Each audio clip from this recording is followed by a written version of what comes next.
Welcome to the Alaskan Journey podcast. My name is Jamin. I'm your first friend in Alaska, and the purpose of this channel is to answer the questions that you have as you're moving to Alaska. And the purpose of this YouTube channel is to kind of answer the same question: what is it like living in Alaska? And also make that from the perspective of people who do actually live up here. Today, we're very lucky to be joined by Jake from How to Alaska, and we're introduced through real estate and all that, and found out that you were actually going gold mining like this past summer. So definitely wanted to talk about that. So Jake, thank you very much for joining us and agreeing to talk about all things gold mining this year. Well, thank you, Jamin. It was quite a summer. I actually have been working alongside Jamin. I've done a few photography jobs for him. I do that as a job. And then YouTube is kind of a hobby that someday I'd like to take off real good. And like you said, our channel's How to Alaska, and it's been a whirlwind this summer doing gold mining. Yeah, well, let's talk about the channel a bit here first. So what's kind of the angle, like what is the goal of your channel? So the goal of my channel is really to show people Alaska. I love showing off Alaska, and I love to do so and do it with my family. So we're a really strong family values channel, and we just like, adventuring through the state. And my boys right now are 17 and 16, and I have a daughter who's 14. But I've been doing that since they were just little kids. So it's been a fun journey. Yeah, and I will say, like, your footage and all that on the channel, definitely superior to mine for some reason. Like, I remember the last time we talked, like, you were talking about the, I think it was the Mavic 4 Pro or something like that, and immediately went out and got that nice little drone. And, got to say, it's been pretty fun this summer, so thank you for that recommendation. Well, I do a lot of that, like the drone photography through the real estate photos I do. And so I've done work for Jamin, like I said, and that drone flying is actually my favorite part of the job. So I started drone flying for YouTube, and it actually kind of got me my job. Man, that's awesome. All right, so let's talk gold then. So how does one get into gold mining in the year of our Lord 2025? Like, what's the story there? Well, it is a really difficult thing to just hop right into where we're at. I've got starting out, I went to school for mining engineering. I didn't graduate, but I do have quite a hobby interest in it. And I don't know, maybe 15 years ago, 16 years ago, actually, might have been 18 years ago. I think it was before my son was alive. I found a little spot where we found some panning. Come to find out, it was on somebody else's claim. Of course. I know enough from watching Westerns that's not, you don't want to do that. Well, I mean, as a gold miner, I'm not saying you shouldn't, that you should just go on to people's claims and mine, but if stuff's not labeled and stuff, and you're just out there in the woods and stuff, if you're in a spot where there's a lot of gold, or historic gold fields, chances are you're on somebody's claim. So just so you know that, most miners, they're more worried about people working a lot of dirt, not just taking a gold pan off their claim, as a recreational thing. But they have the right to it, and it is against the law. So. Yeah. Okay. Yeah. So went out there, did a little bit of that. Did you just the DNR has a map of mineral rights and stuff. It's called Alaska Mapper. And we got on there looking to see if we could stake a claim. We were really excited about it, because I found a little nugget,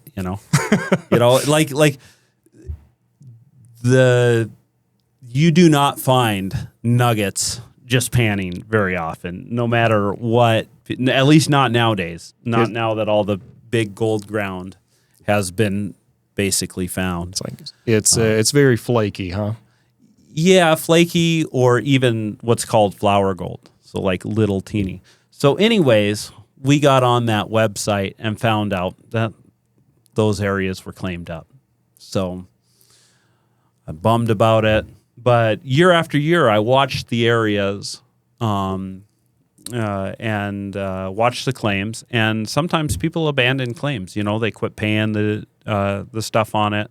You have to pay rentals every year on your claims. Oh, really? Yeah. Okay. Yeah. And you have to do work on your claims every year.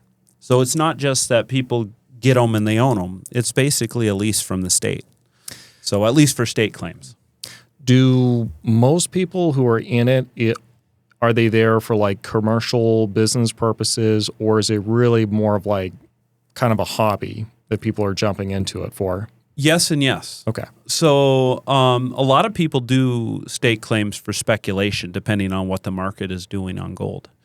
But we got in after some claims were abandoned, and we started doing some recreational dredging on our claims. So we actually did a mine plan and actually were able to get a cabin because of the remoteness of our claims. Yeah.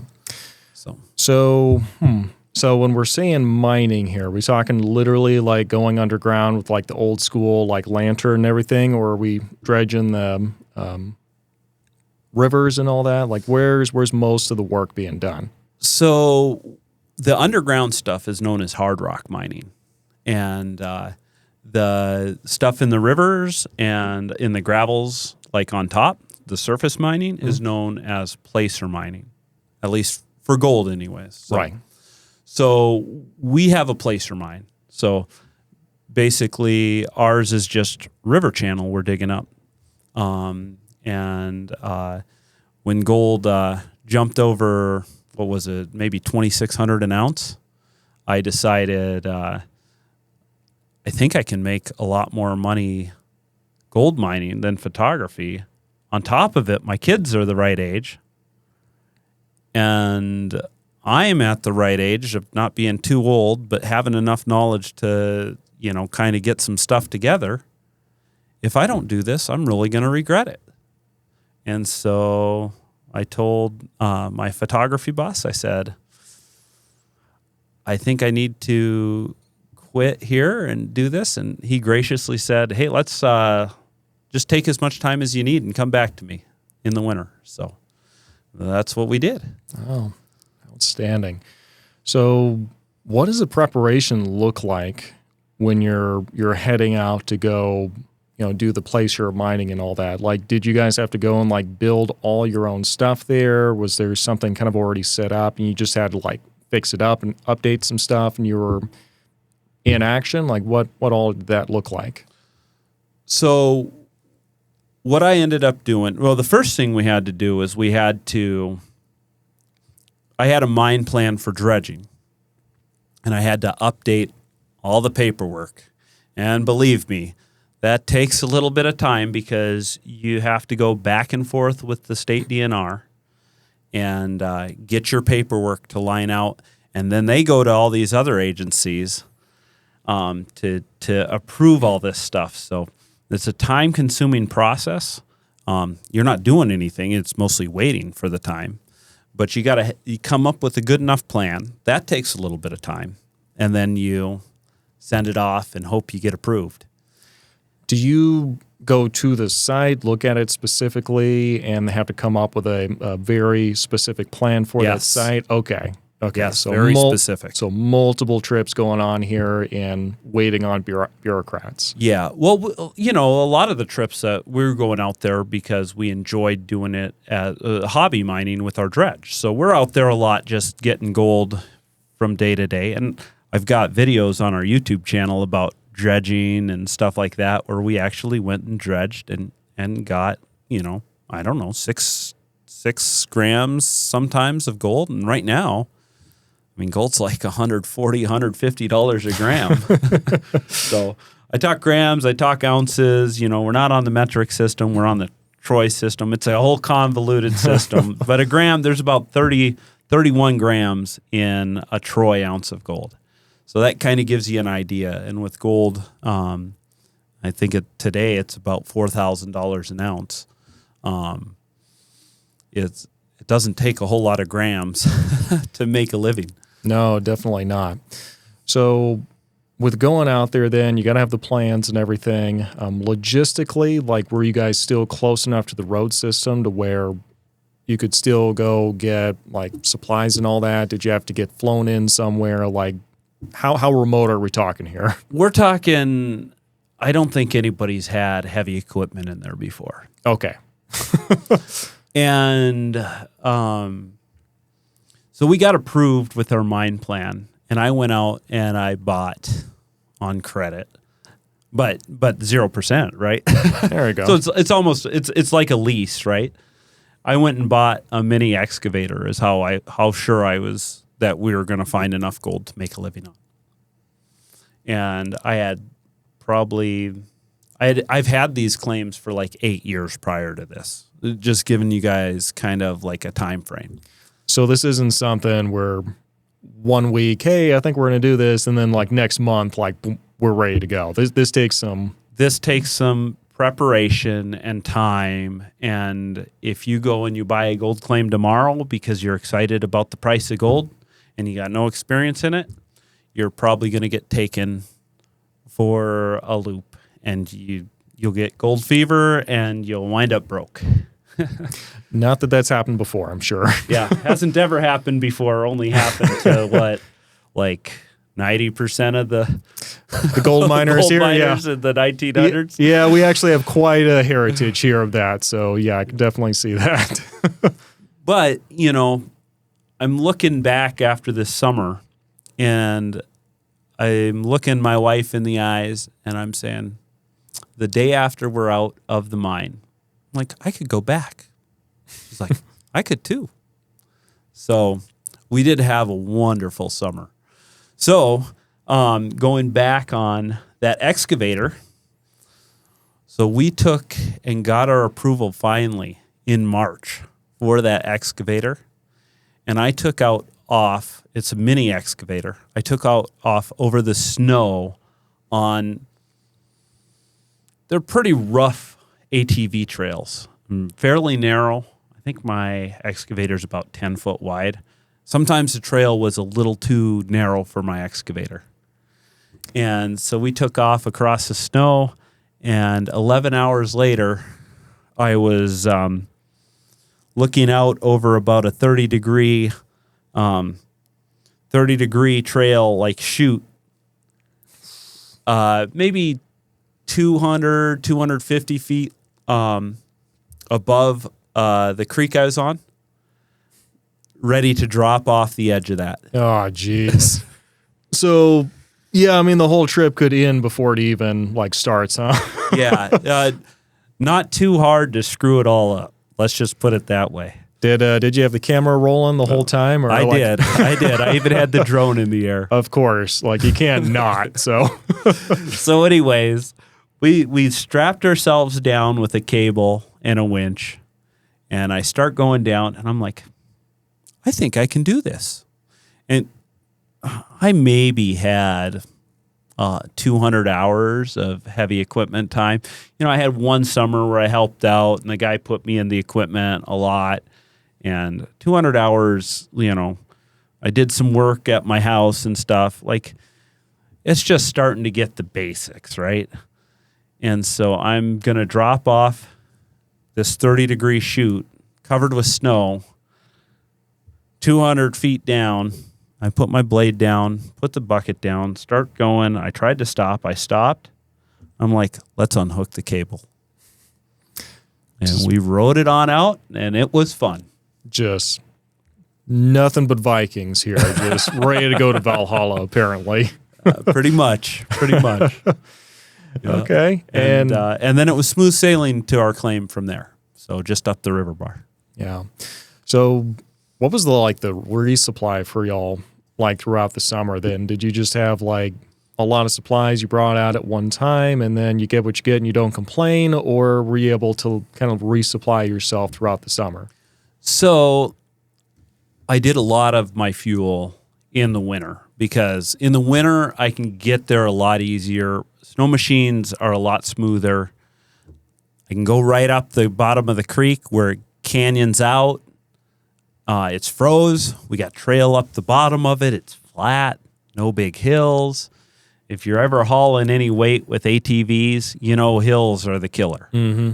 You know, and so we got about 450 gallons of diesel in there, and all my trommel and equipment. So for those of you guys who don't know, a trommel is basically your little sorter for your gravels to pull the gold out. So basically, you dump your gravel in the trommel, and it's got a spinning wheel, which is basically what makes it the trommel. Right.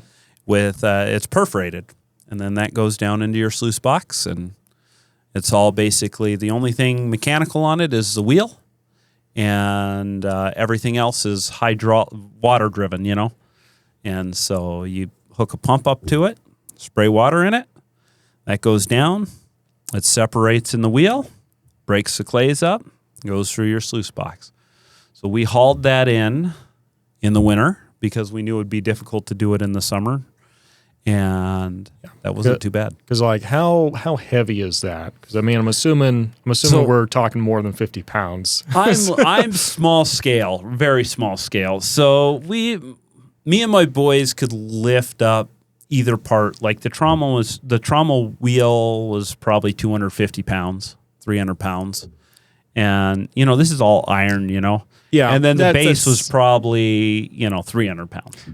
That's enough to be a problem. Yeah. But big enough, I mean, small enough where I could break it down and put it on a sled and snow machine it in. The fuel actually, like a barrel of, it wasn't any more than what we'd hauled our heating oil in 55-gallon drums. And they weigh about 400 pounds apiece. So we even lost one off one of our snow machine trailers.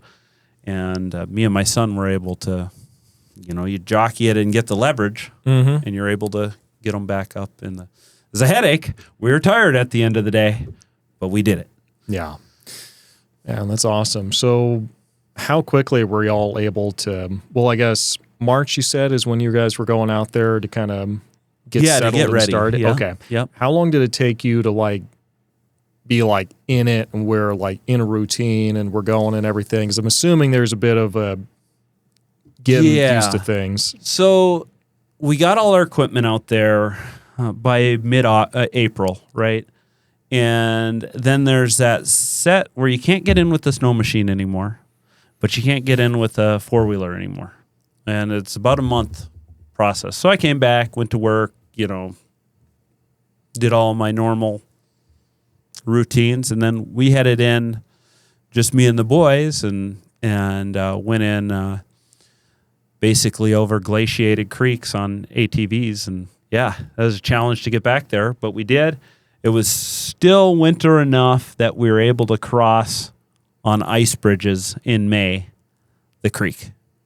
So we crossed over on the creek, and the crazy part is that the top ground that was gravel was so dry we were able to pull the overburden off without any trouble. But then all our pay dirt was all froze up.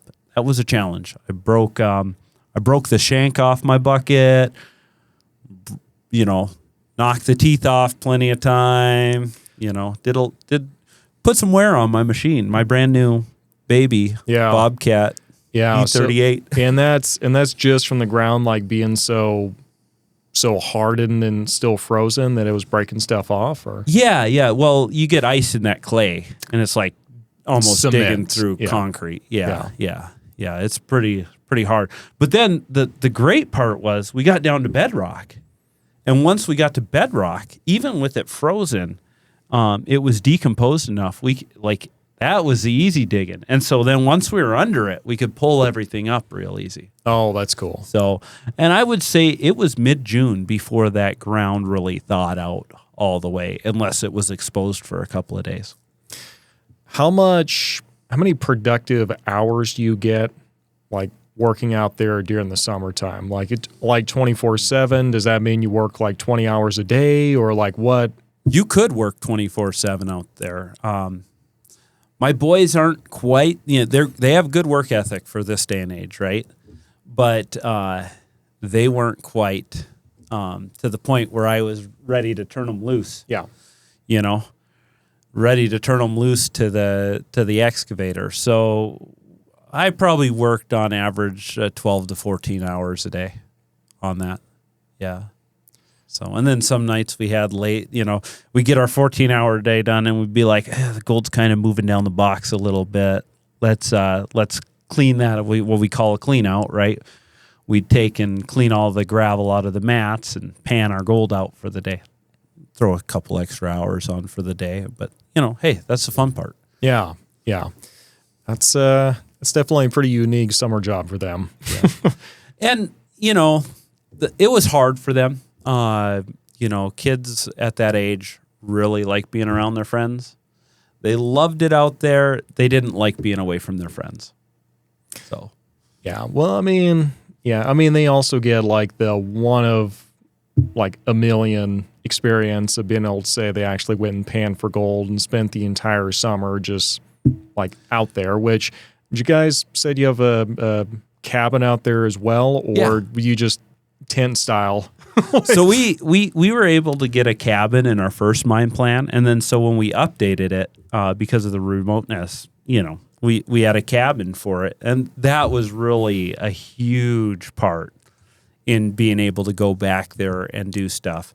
And then I don't know, maybe third hitch, we bought a hot water heater and a shower system. That's a game changer. Yes. You can't imagine the difference between having a shower and not having a shower out there. You feel like you can stay as long as you need to. Yeah. So, and then, you asked, did we supply later? And, we got our main stuff in the winter. And then every time we'd go out, we'd be loaded to the hilt with, I was bringing a barrel of fuel oil out with me because I needed more than 450 gallons. I probably needed 650 gallons for maybe even more, 700 gallons of fuel for that excavator for the whole summer. I burn about 10 gallons a day.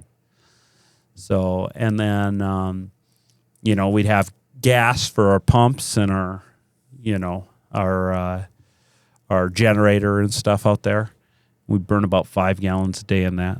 But, I was hoping we'd get like 50 ounces for the summer. I'd be feeling pretty rich right now. Right. How many? 50 ounces at 4,000.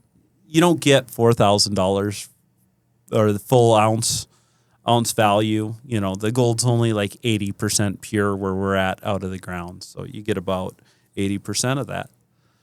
But, that's still at 4,000 at 50 ounces would have been 160,000 for the summer. We'd have been feeling pretty good. Yeah. Yeah. Well, that does kind of bring me to my next question then. How much did you guys end up getting? We got a little over half that. Okay. So I think I got almost around 27 ounces. I've still got a little black sand to clean some gold out of to see where we totally end out. But I'm guessing that's about where we're at. So not bad. I probably made a little bit more than I would have with photography this summer. Yeah. Well, plus, you just had that experience of being able to actually go, well, first off, spend that much time like out in like the wilderness, but then also that experience where who else is going to be able to say that they did this? Like, it's kind of like doing the Iditarod, right? Where, you do this, yes, parts of it is really going to suck. How many people can say that they've done this though? Well, and for our family and stuff at the age of our family and everything, that really was probably the biggest determining thing for doing the gold mining this summer. So for you then, during the process, what would you say like the difficult part was. Because, I mean, with anything, you're going to have that moment where, like, the rubber hits the road and it's like, oh, this is what works looks like in this setting. So, you know, what was that like for you? Or what was that for you out there? Probably fighting with my workers. You know, It's like they're unionizing. Yeah, right. Fighting the attitudes out there when they didn't want to go to work and they wanted to be at home hanging with their friends. And then breakdowns, you know, breakdowns are always, you know, you're always fighting breakdown. If you're not running, you're not making money. Yeah. All the extra stuff that you didn't foresee, that doesn't bring any gold in, but you have to do it just to get to the point where you can actually do the things to bring the gold in. That's pretty difficult, and it takes some strength of character to push through that stuff. So how do you transport it then? Like, what do you do? Like, let's say I get like this huge, like, I don't know, 40-ounce nugget of gold. Just like, what do I do with this now? Like, do I like go running down to the gas station, see how much I can pay for it with that? Like, what do you do? There's a lot of people that want to buy gold. It's not hard to find a buyer, and honestly, it's not hard to find a good buyer. I don't mind selling it, you know, kind of, I don't know, to people individually, but individual people aren't going to buy 40 ounces or 25 ounces even of raw gold at a time. Yeah. So it's not going to happen. Yeah. So is there like a big, I don't know, market that you take it to? So I have a gold buyer that's, they're not a retail, you know, they're not out there for the general public. You got to kind of go sign up with them. Right. And I use them, Elemental. And they didn't charge us anything. They give us 98% of the spot of the purity of their gold, right? So pretty straightforward. Right. So it's almost like 100% a spot minus the silver that's in your gold. You know, 98% is pretty dang close. Right. So basically we'd have little vials, and most of what we're finding, I wish I would have brought some gold here today. I totally spaced it because I had some other jobs and stuff going that I was coming into work for, but I've got a little vial of nuggets. We kept all our big stuff, of course, through the summer. Yeah. Just to, you know, I don't want to sell that to our gold buyer because I can get more for it. Yeah. That's what people want to buy. And it's like jewelry, gold size nuggets and stuff. Wish I would have brought it. But we bring them back in little vials, and most of our gold is actually like flaky gold, you know. So it's not, there's like, you have your really fines, and we call that flour, and then you have your flakes, and then you have your nuggets. And yeah, so most of the weight of our gold is flaky, and it's hard to get out of the black sand, believe it or not. But once we get it out of the black sand, which is your other heavies in the pan, we take it in a little vial and just bring it to the gold buyer. He weighs it. He's even let us go and watch the process. It's a lot of fun. Yeah, that's awesome.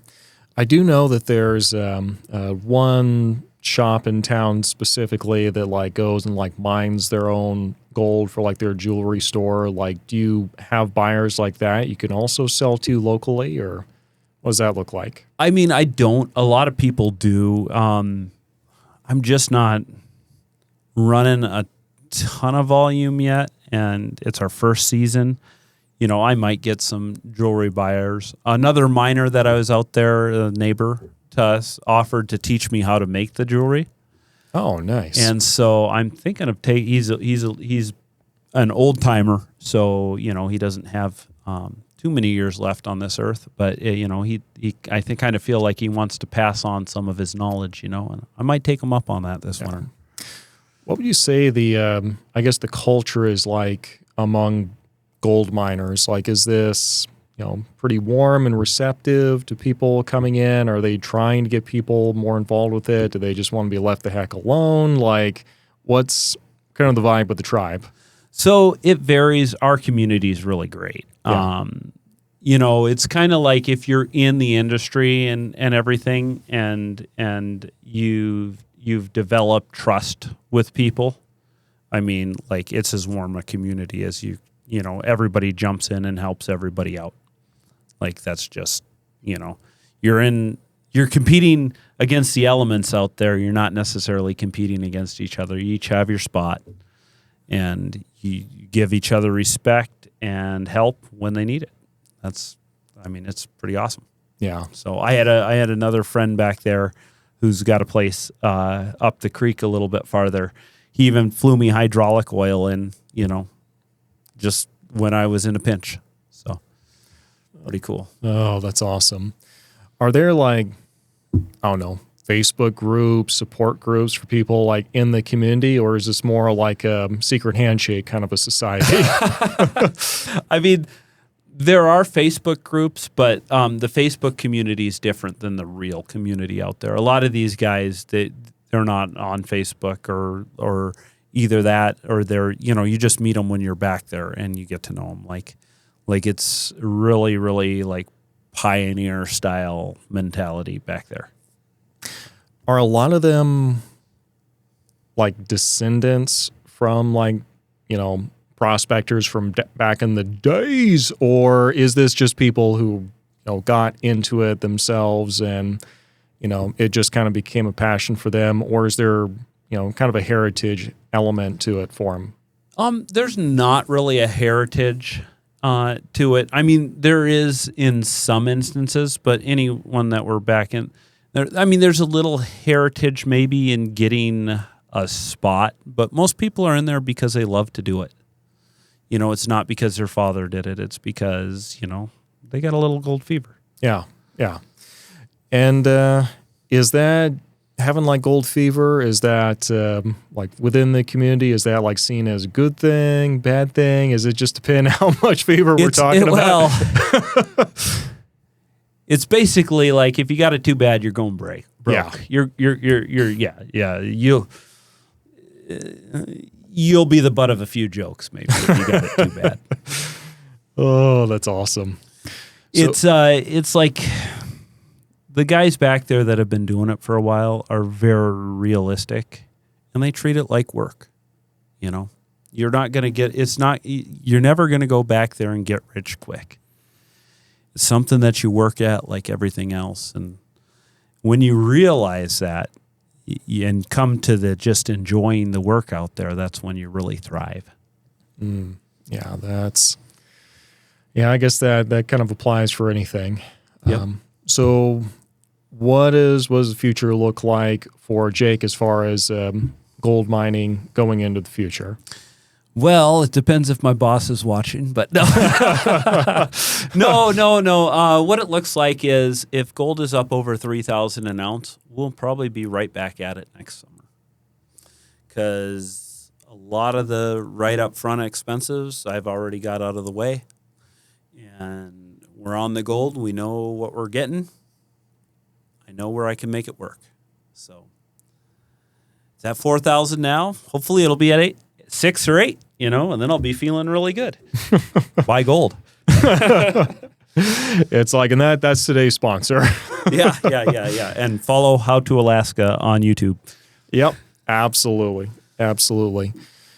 Well, Jake, thank you very much for coming on here and kind of sharing your perspective. This is kind of a very unique background and experience that I think you are literally the only person I've ever talked to before. Well, you want actually one more question, if you'll humor me here. If someone's wanting to get into this, like, how would you recommend they go about doing that? Yeah, that's actually a very good question. Try to find somebody up here that's looking for help. Jump into it and learn the process. Also, if you do have like a real big interest in mining or anything like that, you can do like I did. I didn't jump in and help people, but I turned my hobby into the kind of a career, I guess a 1-year career so far. But yeah, you can start out if it's not your full time and just work at it a little bit at a time till you gain the proficiency to be able and the confidence to be able to go and do it on a full-time basis. So it's a hard hobby to get information on, because if the information that you would want from people, they're taking and they're going and finding the gold. So they don't just give it away free. So you can go hitch yourself onto somebody else's operation and go to work for them and learn it, and then find your own ground at that point. Or you can start out as a hobby like I did and come up here for, whatever your main line of work is. And then on the weekends, go start prospecting. So what I'm hearing is if somebody's interested, they should totally just blow up your inbox and be all up in your grill for. Well, I mean, I'm on the lower end of things. My wife and I aren't really looking for help at this point in our career. There's a lot to it. My boys are the right age. They certainly have first dibs on those positions. That's fair. And like I said, that's kind of union work, so goes to the kids first. But outstanding. Well, Jake, again, I really do appreciate it, sir. Everybody, again, go check out like that entire adventure and just the rest of their channel at How to Alaska. Link for that will be in the description section down below. Thanks for joining us, and we'll see you next time.